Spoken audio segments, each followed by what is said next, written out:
अंथरुणावर खिळलेला प्रवीण रहाटे हा नालासोपारा मोरगाव येथे दहीहंडी सराव करताना वरच्या थरावरून पडला। या अपघातात त्याच्या पाठीच्या कणाला जबर मार बसला आणि पाठीचा कणा मोडला। त्याला आतापर्यंत 10 लाखांच्या वर खर्च आलाय। आपली 8 वर्षात जमवलेली पुंजी त्यानं उपचारावर खर्च केली। बीइंग ह्युमन ट्रस्टकडे त्यानं मदतीची याचना केली, मात्र त्यांचं वाक्य ऐकून त्याला धक्काच बसला।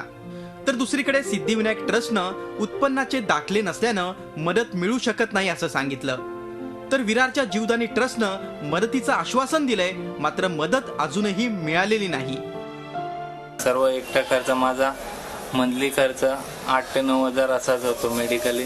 मग त्या मावशीच्या 10 हजारात पगारात काय होणार आहे। जीवदानी ट्रस्टमध्ये सांगितले लालबाग, सिद्धिविनायक, बीइंग वुमन, सलमान खानची ट्रस्ट आहे तिकडे सांगितलेलं, पण तिकडून पण काय चांगला रिस्पॉन्स आलेला नाही।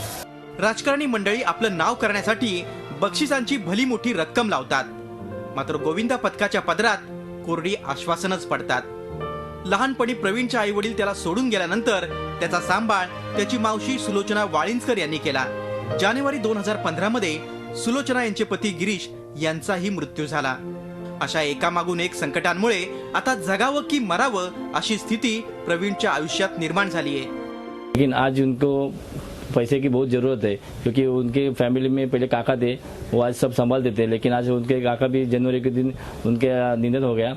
उसके बाद उनकी अभी मावसी उनकी सब संभाल रही है। फिर भी मैं चाहता हूँ उसको आज 2-2.5 लाख का उसका अभी भी और खर्चा है उसका इलाज का। यावर्षी बहुतेक राजकारण्यांनी दुष्काळग्रस्तांना मदत देण्याचं जाहीर केलंय, मात्र यांच्याच हांड्या फोडताना जखमी झालेल्या गोविंदांचा त्यांना पुरेपूर विसर पडल्याचं दिसतंय। प्रवीण नलावडे, झी मीडिया, नालासोपारा। झी 24 तास रहा एक पाऊल पुढे।